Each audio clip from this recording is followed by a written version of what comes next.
Hey, have you tried a bunch of stretches to try to fix your flat feet, but nothing seems to work? Well, today I'm going to show you one key stretch that I use to go from this to this.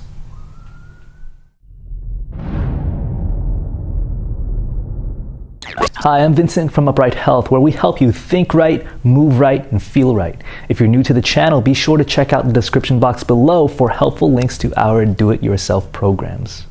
So the stretch in question is the hero pose. I'm going to show you how to do it. I'm going to show you some modifications you can try to optimize it for your body. Then I'm going to explain to you why its proper execution is crucial to improving your flat feet. So to set up for this pose, I'm going to start in tall kneeling position with my heels slightly outside of my knees and my toes pointing inward.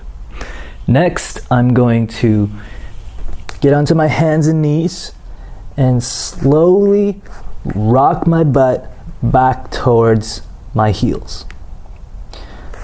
My butt should be landing inside of my heels so that my heels will eventually be touching the outside of my butt when I get all the way down. And my toes should still be pointing inward as I get into the full pose. Once I'm in the full pose, I'm going to aim to lengthen my spine so that when seen from the side, I've got that nice neutral spine shape. I can do some anterior and posterior pelvic tilts, going back and forth between the extremes to find what feels neutral, to find the zone where my sit bones feel like they're directly underneath of the rest of my spine. And from there, I'm going to try to relax as much as I can as I feel this super intense stretch around my shins and the top of my ankles. So for this stretch, I like to stay in it for as long as it takes to feel something change. That may take 2 minutes, it may take 5 minutes, it may take 10 minutes. For example, when I first get into this stretch, I may not feel anything stretch around my hips, but if I allow myself to stay in it for long enough, sometimes I'll feel something let go that I did not even realize was holding tension before. So this doesn't just apply to the hips. Sometimes I'll feel it in my quads. Sometimes I'll feel it in my calves or my feet. Right? Each time I'm just aiming to feel like something has changed from the time that I got into the stretch to the time that I get out of it. And when you're done, just get out of it in a way that makes sense to you.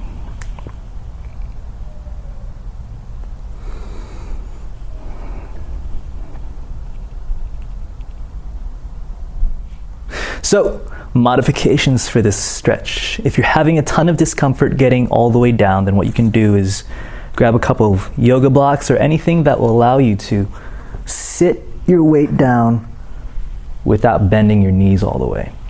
But the key points from the full pose still apply here. So trying to keep the ankles outside of the butt. You're still trying to point the toes in and keep a long spine once you've rested your weight on the yoga blocks. Another modification you can try once you're comfortable with the version shown prior is you can start leaning back further and further until your back is resting all the way on the floor, right? But the same key points apply. You're still trying to keep your heels outside of your butt and your toes pointed inward. So now let's go into the why of this exercise. If you watched another video we made on foot training, you will remember that the conditions of success of a strong and stable foot are 1, a vertical Achilles tendon, and 2, a foot tripod. If you have flat feet, then when you're walking around, your Achilles tendon is going to be collapsed inward and your whole foot is not going to be a tripod. This exercise addresses that by improving your ability to move your Achilles tendon outward while planting your big toe mound and your little toe mound into the floor. How is this relevant?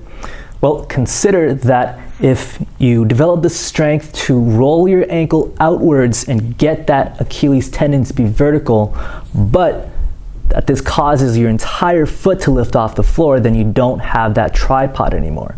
To get that tripod back, you need to be able to press your big toe mound into the floor while maintaining that vertical Achilles tendon. And this exercise, it does just that. By pinning your big toe mound and your little toe mound into the floor as you sit back on your ankles that are rolled out, you're improving your ability to get at the conditions of success of a strong and stable foot. So that does it for this stretch. If you'd like to check out the exercise that this stretch pairs extremely well with, click the link.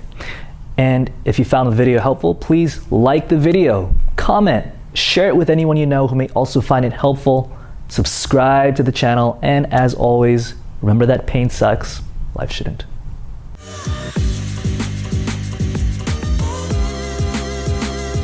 Yeah, I think showing that whole sequence of me like getting out of it that slowly, I think that could be valuable. Now there's gonna be some are like, how do I get out of this stretch?